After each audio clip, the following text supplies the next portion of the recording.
মানুষ মসজিদ বানাই কেন করে? নামাজ আদায় করার জন্য। কথা বলুন। মানুষ রাস্তা বানাই কেন? চলার জন্য। আল্লাহ সুবহানাহু ওয়া তাআলা সূরা 3টা নাযিল করলো কেন জানার দরকার আছে কিনা বাজান? কালামে পাকের মধ্যে 95 নম্বর সূরা 3 আল্লাহ সুবহানাহু ওয়া তাআলা নাযিল করেছেন। আমার মনে হয় 2024 সালের আজকের দিনের সাথে হুবহু অ্যাপ্রোপ্রিয়েট মিল। আল্লাহু আকবার বলেন। এখন প্রথমে তাফসীরের নিয়ম হলো নামকরণ।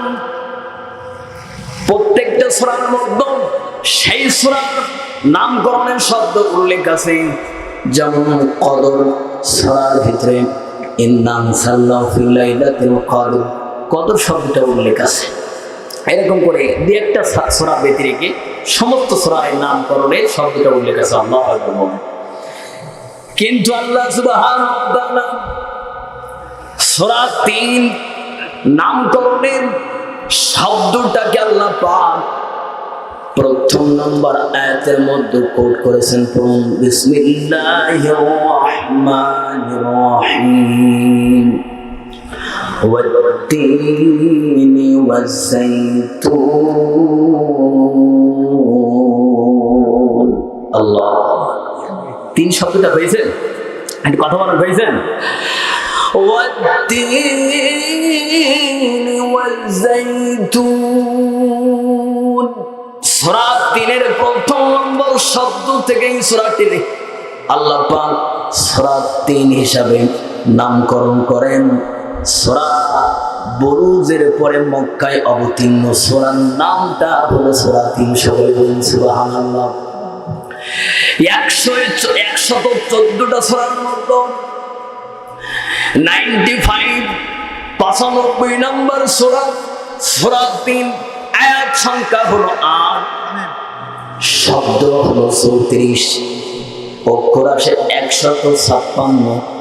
আমার দিনী ভাইয়েরা, এখন এই সূরার মধ্যে আল্লাহ পাক কোন কোন বিষয় নিয়ে আলোচনা করেছেন জানতে হবে। নামকরণ তো পেয়ে গেলাম। আল্লাহ সুবহানাহু ওয়া তাআলা 8টা আয়াতের মধ্যে 1 থেকে 5টা আয়াতের মধ্যে 4টা শপথ করেছেন। কয়টা কথা বলেন? 4টা শপথ। আল্লাহ যে জিনিস সৃষ্টি করেছেন, আল্লাহ যে জিনিস সৃষ্টি করেছেন সেই জিনিসের শপথ স্রষ্টা নিজেই করেছেন। আল্লাহর কি শপথ করার প্রয়োজন আছে? নেই। তারপরে আল্লাহ করেছেন। আমরা গুরুত্ব দেওয়ার জন্য বলি খোদা কা কসম, আল্লাহ কা কসম। আমার তিনি ভাই 6 থেকে 8 নম্বর আয়াতের মধ্যে আল্লাহ সুবহানাহু ওয়া তাআলা ঈমান এবং আমলের জাযার কথা বলেছেন। ভালো কাজ করলে প্রতিদান কি হবে? দুনিয়ায় জীবন যাপন করবে যেমন, মৃত্যু হবে তেমন, মৃত্যু হবে যেমন, হাসর হবে তেমন। আল্লাহু আকবার বলেন। এখন আসেন এই সূরার গুরুত্ব কি আমরা দেখি। আল্লাহর হাবিব সাল্লাল্লাহু আলাইহি ওয়াসাল্লামের সাহাবী হযরত বারা বিন আযিব রাদিয়াল্লাহু তাআলা আনহু তিনি বর্ণনা করেন, একদিন সফরের সময় আমি নবীজি সাল্লাল্লাহু আলাইহি ওয়াসাল্লামের সাথে ছিলাম।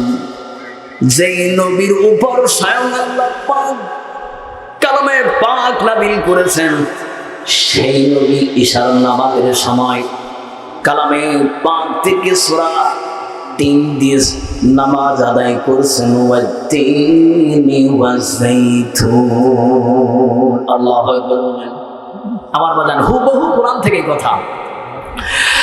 সূরা 3 হযরত বারা বিন আযিব রাদিয়াল্লাহু তাআলা আনহু বলেন, যেই নবীর উপর স্বয়ং আল্লাহ পাক কালামে পাক নাযিল করেছেন, সেই নবীর মুখ নিঃসৃত কণ্ঠে আমি সূরা 3-এর যে সুর শুনেছি, এই সুরটা স্বর্গীয় সুর, জীবনে আমি আর কোনদিন শুনিনি।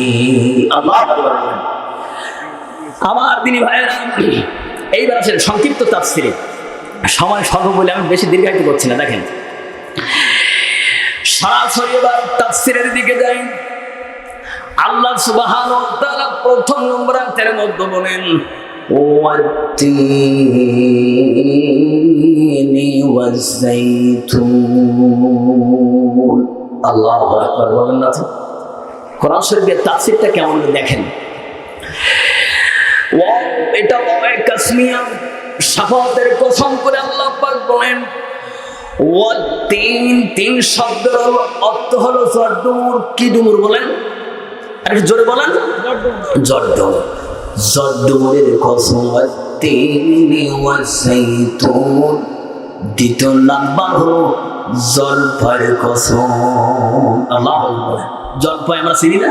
জড়ডুমুর চিনি তো? আল্লাহ তাআলা দুইটা কসমে প্রথম নম্বর আয়াতের মধ্যে আল্লাহ বলেন আমার দিনী ভাইরা, এখান থেকে 20 বছর আগে ল্যাম্প জ্বালানোর জন্য, হ্যারিকেন জ্বালানোর জন্য কেরোসিন ব্যবহার করা হতো, কিন্তু নবীজির জামানায় ল্যাম্প জ্বালানোর জন্য জয়তুনের তেল ব্যবহার করা হতো। আল্লাহ বলেন সূরা নূর আয়াত নাম্বার 35 আল্লাহ বলেন ইউকাদু মিন শাজারাতিন মুবারাকাতিন যাইতুনাতিন। বরকতময় গাছ হলো জয়তুন গাছ। আল্লাহু আকবার বলেন। এখন মানুষের আলোচনায় কেন আল্লাহ জয়তুন, জলপাই আর জড়ডুমুরের কসম করেছেন জানার দরকার আছে কিনা বলেন। জাপানের বিজ্ঞানী, নোট দিস পয়েন্ট, জাপানের বিজ্ঞানীরা গবেষণা করেছেন চূড়ার তিনের উপরে। জড়ডুমুর, তিন মানে ডুমুর, জড়ডুমুরের কথা আল্লাহ সুবহানাহু ওয়া তাআলা কালামুল্লাহর মধ্যে এক জায়গায় বলেছেন। কয় জায়গায়? এক জায়গায়। জলপাই জাইতুনের কথা উল্লেখ আছে 7 জায়গায়। কয় জায়গায়? 7 জায়গায়। যদি কেউ একটা জড়ডুমুর এবং 7টা জলপাই কিছুদিন আমল করে খাওয়ার জন্য আল্লাহ পাক তার তারুণ্যতা ফিরিয়ে দেন। সুবহানাল্লাহ। বয়স বোঝা যাবে। 33 বছরের যুবকের মতো মনে হবে। ওয়াত-তিনি ওয়াজ-যাইতুন। আল্লাহ পাক বান্দার কল্যাণের জন্য তিন এবং জয়তুন, জড়ডুমুর এবং জলফার কসম করেছেন। বাগানে আমার গবেষণায় দেখা গিয়েছে এই চাষটা হয় ফিলিস্তিনের বাইতুল মুকাদ্দাস, ইসলামের প্রথম কেবেলা ওই জেরুজালেমে। আল্লাহু আকবার বলেন। যেখানে যুদ্ধ হচ্ছে হামাসের সাথে ইসরায়েলের, ওখানে এই চাষটা বেশি হয়। সুবহানাল্লাহ বলেন না তো? বিজ্ঞানীগণ সিরিয়া এবং ফিলিস্তিনের মাটি খনন করেন। এখান থেকে 10,000 বছর আগে কার চাষাবাসকৃত জমি তারা পেয়ে গেল, যেখানে জড়ডুমুর এবং জলপাইয়ের চাষ হয়েছিল। সেই আমলটা হলো বাবা আদম আলাইহিস সালামের। আল্লাহু আকবার বললা তো? আমার দিনী ভাইয়ের আমার খেয়াল করেন, এই ফিলিস্তিনি এলাকায় আল্লাহ সুবহানাহু ওয়া তাআলা একজন নবীকে পাঠান, যেই নবীর নাম হলো হযরতে ঈসা রুহুল্লাহ। আল্লাহু আকবার বলেন। ঈসা আলাইহিস সালাম বর্তমান চতুর্থ আসমানে আছে।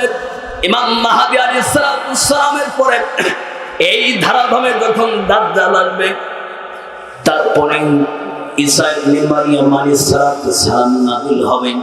যে ঈসা নবীর উপরে আল্লাহ পাক ইনজিল শরীফ নাযিল করেন, যার বর্তমান অনুসারী হলো খ্রিস্টান। কি বলেন? খ্রিস্টান। আমার দিনী ভাইরা, তাহলে আমার নবীর আবাদ করেন হেরেমের এলাকায়, কাবার এলাকা। কোথায় বলেন? বলেন বলেন। আমি একটা আয়াতের সামনে যাচ্ছি, কাবার এলাকায়। মুখস্থ করেন, এটা ক্লাস হোক। আর সমস্ত ইমামের আবাদ স্থানের জায়গা হলো ফিলিস্তিনের বাইতুল মুকাদ্দাস, যেখান থেকে আমার নবী মেরাজে গমন করেছিলেন। সুবহানাল্লাযী, পড়ুন, সুবহানাল্লাযী আসরা বিআবদিহি লাইলাম মিনাল মাসজিদিল হারাম ইলাল মাসজিদিল আকসা। আল্লাহু আকবার। মসজিদে আকসা আছে না? আল্লাযী باركنا حوله لنريه من آياتنا إنه هو السميع البصير الله أكبر 15 সূরা বনী ইসরাঈল আয়াত নম্বর 1 আল্লাহ আকবার বলেন ফিলিস্তিনের বাইতুল মুকাদ্দাস হলো মালাইকাতুন মালাইকা মানে ফেরেশতা কি বলেন ফেরেশতা জুন মানে এলাকা ফেরেশতার অবতরণ 24 ঘন্টায় যেই জমিনে ফেরেশতা অবতরণ করে সেই জায়গাটার নাম হলো ফিলিস্তিনের বাইতুল মুকাদ্দাস আল্লাহু আকবার বলেন আমার দিনী ভাইরা তাহলে সেই জায়গাটা অবশ্যই বরকতময় সুবহানাল্লাহ বিহামদি এরপরে আসেন দ্বিতীয় নম্বর আয়াতে যায় আল্লাহ বলেন ওয়াতুরি সিনিন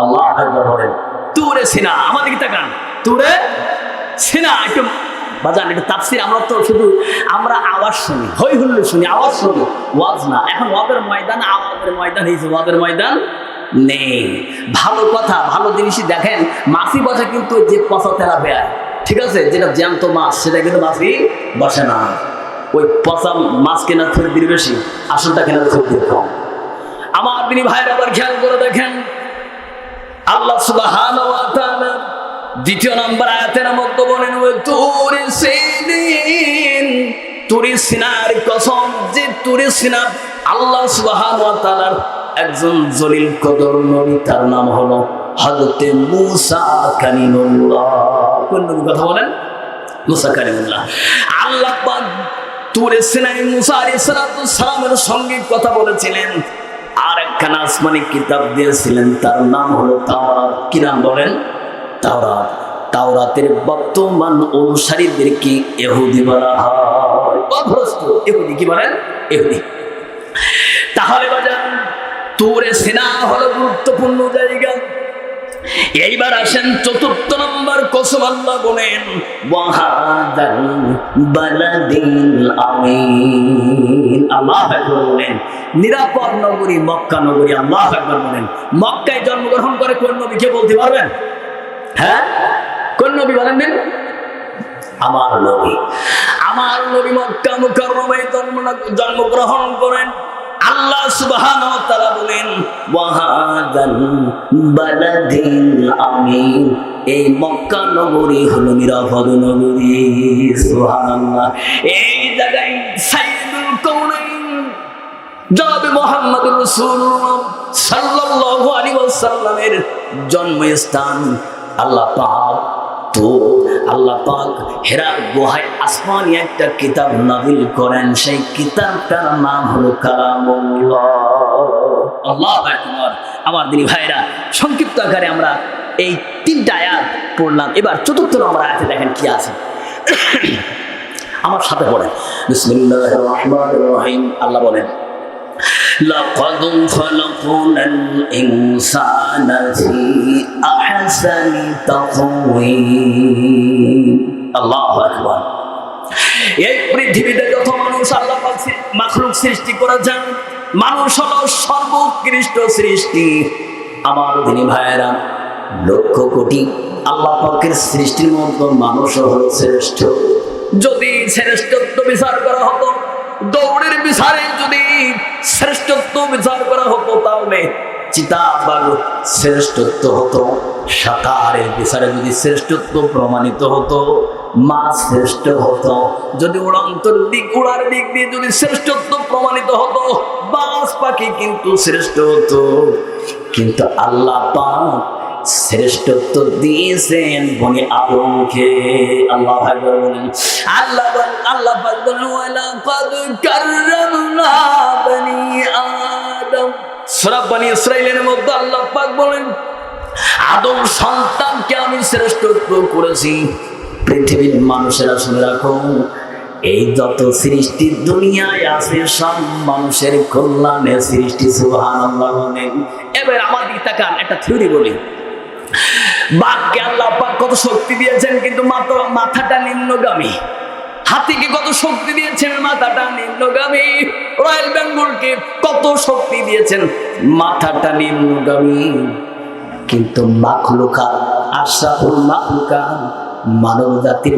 মাথাটা উৎসে দিয়েছেন, কারণ এই মানব জাতি হলো শ্রেষ্ঠ জাতি। সকলে বলুন সুবহানাল্লাহ। তার অর্থ হলো, ও বনি আদম সন্তান, শুনে রাখো, তোমার এই মাথাটা ইসরায়েলের কাছে তুমি মাথা নত করবে না, আমেরিকার মাটির কাছে তুমি মাথা নত করবে না, তুমি রামবান্দের কাছে মাথা নত করবে না। এই মাথার পাবে একমাত্র আল্লাহ সুবহানাহু ওয়া তাআলার কাছে। লিল্লাহি তাকবীর, লিল্লাহি তাকবীর। আজ কালামে পাক যদি বাংলার পার্লামেন্টে কায়েম করতে চায়, আমার বন্ধু প্রতিম দেশ হিন্দুস্তান কি বলবে তার ঠিক নেই, চীন কি বলবে তার ঠিক নেই, জাতে বেজাতের সঙ্গ জাতীয় সঙ্গ কি বলবে তার ঠিক নেই। কাউকে মুক্ত আক্কা করি না। আমার বাদাম ইসলামিক ইমারত কায়েমের জন্য যদি চক্ষু দিয়ে আমাদের দিকে তাকায়, তাহলে সেই চক্ষু আমরা উপরে ফেলবো। কথা বলে ঠিক কিনা? তালেবানরা যেমন চক্ষু উপরে ফেলেছে, পা ভেঙে দিয়েছে, হাত ভেঙে দিয়েছে, फिर तुझे एक बार करनी है जहां की रहबरी, तो खुदा के नाम लेकर फिर आलम बरदार बन, तुम दे बाद मुखालिफ से ना घबराए उगाब, ए तो चलते है तुझे उड़ाने के लिए। মুসলমান যদি বাস পাখির মতো সম্মুখীন অগ্রসর হতে পারে, পৃথিবীর কোনো পরাশক্তি নেই আমাদের সম্মুখীন হতে পারে। রাশিয়া পালিয়েছে, আমেরিকা পালিয়েছে, আমার দিনী ভাইরা পৃথিবীর কোন শক্তি সামনে দাঁড়ানোর ক্ষমতা রাখে না। কথা বলে ঠিক কিনা? আমার দিনী ভাইরা ইমানটা দরকার সেই 313 জনের মতো, বদরের মতো। কথা বলেন ঠিক কিনা? আমার দিনী ভাইরা, এই যে আমি তো আমার যে সেভ করা 2-3 ঘন্টা সময় লাগবে, কিন্তু সময় পাবো না। আমি সংক্ষিপ্ত আকারে কিছু কথা বলি, দেখেন। তাহলে মানুষের শ্রেষ্ঠত্ব প্রমাণিত হয় গুণে। কিসে বলেন? গুণে। চেহারায় কি শ্রেষ্ঠত্ব হয়? কথা বলেন। চেহারায় হয় না। যে পরিষ্কার এবং কালো, সাদা কালোয় কখনো শ্রেষ্ঠত্ব প্রমাণিত হয় না। আমার দিনী ভাইরা, একটু খেয়াল করে দেখেন, শ্রেষ্ঠত্ব সাদা কালোয় হয় না, ভাষায় শ্রেষ্ঠ হয় না, ভূখণ্ডে শ্রেষ্ঠ হয় না। আল্লাহ বলেন, ইন্না আক্রামাকুম ইনদাল্লাহি আতকাকুম। আল্লাহু আকবার। শ্রেষ্ঠত্ব প্রমাণিত হয় তাকওয়ার ভিত্তিতে। সুবহানাল্লাহ বলেন। দুনিয়ায় তুমি অক্ষত হতে পারো, আসমানে তুমি বিখ্যাত হবে। দুনিয়ায় তুমি ভাইরাল নাও হতে পারো, আসমানে আল্লাহর পাকের কাছে যদি ভাইরাল হও, সেটাই হলো শ্রেষ্ঠ। ক্ষমতার চেয়ারে বসে কখনো সম্মানের চেয়ার হয় না। কারণ হলো এই আমেরিকার প্রেসিডেন্ট জর্জ ডব্লিউ বুশ চেয়ারে বসেছিল সুপ্রিম কোর্টে, আর আফগানের মুনতাজার আল জাইদি ইরাকের সাংবাদিক জুতা মেরে তাকে লাভিয়েছিল। তাহলে বোঝা গেল এই চেয়ারটা সবসময় সম্মানের চেয়ার হয় না। কথা বলেন ঠিক কিনা? আমার দিদি ভাইরা, এই আবু লাহাব ছিল লাল রঙের, লাল, পরিষ্কার লালচে। এরকম মানুষ সমাজে আছে না? নেই? আছে না? পরিষ্কার আবার লালচে। দেখ নাই, যদি শ্রেষ্ঠত্ব বিচার হতো, আবু লাহাব সুন্দর সর্বোচ্চ চেয়ার হতো, কিন্তু গুণের মানুষ দামি, চেয়ার মানুষ কখনো দামি নয়। কথা বলেন ঠিক কিনা? কারণ হলো বিলাল হাফসির দিকে তাকিয়ে দেখেন, মদিনার মসজিদের প্রথম মুয়াজ্জিন হাফসি গোলাম, ঠোঁটগুলো মুঠা, আমার বাজান চেহারা কালো হাড়ির তলার চাইতে খারাপ। আমার দিনী ভাইরা দেখতে খুবই কুচ্ছিত, কিন্তু কালো হওয়ার পরে তার গুণের কারণে আল্লাহ পাক মদিনাতুল মুনাওয়ারা ইসলামের প্রথম মুয়াজ্জিনের চেয়ারটা তার দিয়েছেন। সকলে সুবহানাল্লাহ। এজন্য আল্লাহ সুবহানাহু ওয়া তাআলা কালামুল্লাহর মধ্যে বলেন, লাকাদ খালাকনাল ইনসানা ফি আহসানি তাকওয়িম। আল্লাহ বলেন, আমি মানুষকে সুত্তম আকৃতিতে তাদের সৃষ্টি করেছি। সুবহানাল্লাহ। সুন্দর আকৃতি আমি মানুষকে দিয়েছি। এইরকম সুন্দর আকৃতি কোনো মাখলুককে আল্লাহ পাক দেন নাই। আমার দিনী ভাইরা, সময় তো আগাত হবে আমি জানি, তারপরেও আমি একটি ঘটনা বলতে চাই। সময় পেলে বাকি অংশের তাফসীর করব। দেখেন, গত শুক্রবার, আজকে কি বার বলেন? একটু কথা বলেন, আজ কি বার? শুক্রবার। গত শুক্রবার একটা ঘটনা হবে, এটা আপনারা জানেন কিনা জানি না। সেই ইসরায়েল, ইহুদি রাষ্ট্র, কি রাষ্ট্র? কথা বলেন ভাই, দিক খেয়াল করেন। ইসরায়েল কি রাষ্ট্র? ইহুদি রাষ্ট্র। ইসরায়েলের সৈন্যরা ফিলিস্তিনের হামাস নামক মুজাহিদ সংগঠন, এই মুজাহিদ সংগঠনের উপর হামলা করার জন্য 12 জন ইসরায়েলের ইহুদি এসেছিল। কয়জন কথা বলেন? 12 জন। তারা হামাসের যোদ্ধার উপর হামলা করবে। তাই আল্লাহ পাক হামাসের মুজাহিদদেরকে রক্ষা করার জন্য আল্লাহ পাক মৌমাছিদেরকে সৈন্য হিসাবে প্রেরণ করেছেন। সুবহানাল্লাহ। গত তোমার ফুটবল দেখবেন আমাদের ভাইরা, পৃথিবীর সুপ্রিম পাওয়ারের যারা শক্তিধর ছিল, নমরুদকে ল্যাংড়া মশা দ্বারা আল্লাহ পাক শায়েস্তা করেছেন। ফিরআউনকে সাগরের ভিতরে সমাধি করেন। আবু জেহেলের মতো বড় শয়তানকে কিশোর বাদার মোয়া দ্বারা আল্লাহ পাক শায়েস্তা করেছেন। আল্লাহ আকবার বলেন। এই পৃথিবীর সুপ্রিম পাওয়ার আমেরিকার প্রধানমন্ত্রী জর্জ ডব্লিউ বুশকে মুনতাজার আল জাইদিন ইরাকের সাংবাদিক জুতার বাড়ি মেরে ক্ষমতার থেকে নামিয়েছে। তাহলে বুশের মতো যদি অভিনয় করো, নমরুদের মতো যদি অভিনয় করো, জুতার বাড়ির জন্য অপেক্ষায় থাকো। কথা বলে ঠিক কিনা? আমার দিদি ভাইয়েরা খেয়াল করেন। তাহলে মৌমাছি তারা হেফাজত করেছিল এই হামাসের সৈন্যদেরকে, যাতে কোনো আক্রমণ হামাসের সৈন্যের গায়ে না লাগে। আল্লাহু আকবার বলেন। আমার দিদি ভাইয়েরা আবার খেয়াল করেন, এই ঘটনাটা কখন ঘটেছিল আর জানার দরকার আছে কিনা বাজান? আছে। সেই ঘটনাটা বলি শেষ করবো, কারণ আমার আলোচনার সামনে জাতি পালন এটা আমার জানা আছে। দেখেন তাহলে ঘটনাটা কি? এখান থেকে 1500 বছর আগে, কত বছর আগে কথা না বলি, পরিবেশটা ভালো করেন। এখান থেকে 1500 বছর আগে নবীজির একজন সাহাবী ছিল, তার নাম হলো হযরতে আসেম ইবনে সামিত। আসেম কি নাম বলেন? আসেম, এটা বুঝতে পারেন কি নাম? আসেম রাদিয়াল্লাহু তাআলা আনহু মক্কায় বদর নামক জায়গায় ইসলামের প্রথম গাজওয়া হয়, যে গাজওয়ায় মক্কার মুশরিকরা এবং মুসলমানদের সঙ্গে সংঘর্ষ হয়। কথা বলেন ঠিক কিনা? বদরের যুদ্ধে মক্কার প্রতিমা পূজারী মুশরিক আবু জাহেলের বাহিনী পরাজয়ের কারণে তারা উহুদে প্রতিশোধ নেওয়ার জন্য যখন গিয়েছে বাজান, সেখানেও তারা পরাস্ত হয়েছে। আল্লাহ সুবহানাহু ওয়া তাআলা এই উহুদের ময়দানে একজন মর্দে মুমিন বাতিল से हर किसको का सकता नहीं सिर कटा सकता है लेकिन सिर झुका सकता नहीं।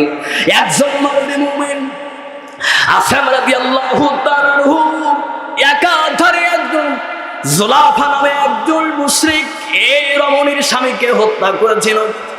তার 3 জন সন্তান ছিল, 2 জনকে হত্যা করেছিল, 3য় জনকে হত্যা করেছিল। বাজান দুনিয়ার থেকে যখন বিদায় নেবে তখন তার মা জুলাফা এসে হাত, বাবা তোমার মুখে রক্ত, দুনিয়ার থেকে বিদায় নিচ্ছ, বলো তোমাকে কে হত্যা করেছে? 3 নম্বর সন্তান বিদায়কালে বললো মা আমাকে নবীর সাহাবী আসেম হত্যা করেছে। আর 2 ভাইকে দুনিয়ার থেকে বিদায় করেছে, আমার আব্বা জানকে দুনিয়ার থেকে বিদায় করেছে। তখন এই জুলাফা বলে দিল, শুনে রেখে দাও পৃথিবীবাসী, এখন এই আসেমের মাথার জন্য পুরস্কার ঘোষণা করলাম। ওসামা বিন লাদেনের মাথার জন্য মাথার জন্য তার প্রাইজ মানির ঘোষণা করে দিলাম। মোল্লা ওমরের জন্য প্রাইজ মানি ঘোষণা করে দিলাম। নায়েবে রাসূলদের জন্য প্রাইজ মানি ঘোষণা করে দিলাম। ও পৃথিবীর মানুষ শুনে রাখো, তখন জুলাফা বলল যদি আমি এই আসেমের গর্দান নিতে পারি তাহলে মস্তকের এই মাথার খুল্লির ভিতরে শরবত দিয়ে আমি পান করবো। নাউজুবিল্লাহ বলেন। উহুদের ময়দানে বাস্তের প্রতিশোধ নেওয়ার জন্য অগ্নি হয়ে গেল জুলাফা। একদিন আল্লাহর হাবিব সাল্লাল্লাহু আলাইহি ওয়াসাল্লাম 6 জন সদস্যের একটা ব্রিগেডিয়ার জেনারেল একটা বাহিনীকে মদিনার অনতি দূরে প্রেরণ করলেন। চিফ অফ কমান্ডারের দায়িত্ব আল্লাহর হাবিব দিলেন হযরতে আসেম রাদিয়াল্লাহু তাআলা আনহু। আল্লাহু আকবার বলেন।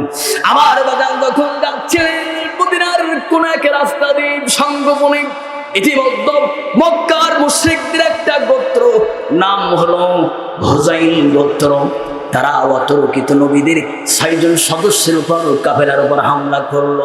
আসেন তিনি আমিরের জামাত, তিনি বললেন ও নবীদের সাহাবায়ে কেরাম শুনে রাখো, এখন সিদ্ধান্ত হলো কোন সন্ধি নয়, কোন আত্মসমর্পণ নয়, এখন জীবন আমরা যুদ্ধ করব, এটাই হলো সিদ্ধান্ত। সুবহানাল্লাহ। বর্তমান 2024 সালের কথা হলো এই, শান্তি চুক্তিতে শান্তি নেই। মুখস্থ করেন, আমি থাকি আর না থাকি মুখস্থ করেন। শান্তি চুক্তিতে শান্তি নেই। বলেন বলেন, শান্তি চুক্তিতে শান্তি নেই। শান্তি হলো যুদ্ধের মাধ্যমে। শান্তি কিসের মাধ্যমে বলেন? যুদ্ধের। তার মানে এখানে যদি আমার ক্যান্সার হয়, হাত না কাটলে দেহ ক্যান্সার আক্রান্ত হতে পারেন। এই পৃথিবীর ক্যান্সার হলো ইসরায়েল, এই পৃথিবীর ক্যান্সার হলো ব্রিটেন, এই পৃথিবীর ক্যান্সার হলো চীন, এই পৃথিবীর ক্যান্সার হলো রাশিয়া, এই পৃথিবীর ক্যান্সার হলো ইউনাইটেড স্টেট অফ আমেরিকা, এই পৃথিবীর ক্যান্সার হলো হিন্দুস্তান। কথা বলেন ঠিক কিনা? তারা সন্ধির কোনো পথ তারা বোঝে না, অস্ত্রের মহারথা কিচ্ছু বোঝে না। অতএব অস্ত্রের মোকাবেলা অস্ত্র দ্বারা করতে হবে, তবেই দুনিয়ায় শান্তি কায়েম হবে। আল্লাহু আকবার বলেন। আমার ভাইরা আছেন রাদিয়াল্লাহু তাআলা, তিনি সিদ্ধান্ত নিলেন যুদ্ধ করবেন। তিনি তরবারি, উন্মুক্ত তরবারি নিয়ে ঝাঁপিয়ে পড়লেন। 2 জন মুমিন মুজাহিদ ঝাঁপিয়ে পড়ল, 3 জন আসেন সহ আর 2 জন শাহাদাত বরণ করলো। বাকি থাকে আর 3 জন। কয়জন বলেন? এটা বলি শেষ করুন। কয়জন আর বলেন? আর জোরে বলেন। বাড়ির হুজুরটা এই কথা বলছেন না নাকি? ভোটের সময় কথা বলবেন। আর থাকবে কয়জন? 3 জন। 3 জন তারা চিন্তা করলো আত্মসমর্পণ করে মুশরিকদের প্রতিমা পূজায়, মুশরিকদের বিরুদ্ধে আত্মসমর্পণের পয়গাম পাঠানো হলো। মিথ্যা প্রলোভনের দ্বারা আত্মসমর্পণ করলো, কিন্তু এই বিশ্বাসঘাতক জাতিরা বিশ্বাসঘাতকতাই করে ছাড়লো। খাবে বাংলাদেশে, কুলি ফেলবে হিন্দুস্তানে। কথা বলেন ঠিক কিনা? আমার ভাইরা খেয়াল করে দেখেন, তারা নবীর 3 জন মুজাহিদদেরকে তারা হত্যা করল। আমার ভাইরা 6 জন যখন হত্যা করলো, হুযাইল গোত্রের সৈন্যরা চিন্তা করলো, এখন যদি আসেমের গর্দানটা দেওয়া যায়, জুলাফার কাছ থেকে প্রাইজ মানি পাওয়া যায়। কথা বলেন ঠিক কিনা? এইবার তারা করলো কি? কে সৈন্য পাঠিয়েছেন? কথা বলেন, কে? আল্লাহ। সে আল্লাহ আছে, সেই আল্লাহ যদি থাকে, তারপর ঈমান এবং ইস্তেকামত নিয়ে সামনে যদি অগ্রসর হয়, বাতিল শক্তি দাঁড়াতে পারবে না। কথা বলেন ঠিক কিনা? আমার বাজান গদ্দান নিবে, আসিমের গদ্দান নিতে পারে না। দেহ থেকে কোনো ক্রমে গদ্দান নেওয়া যায় না। ভেমরুল আর মৌমাছির আক্রমণ, কার আক্রমণের কথা বলেন? মৌমাছি আর ভেমরুলের আক্রমণে। এখন সিদ্ধান্ত নিল কুফাররা, রাত হবে ভেমরুল চলে যাবে, মৌমাছি চলে যাবে, তাদের আক্রমণ করব।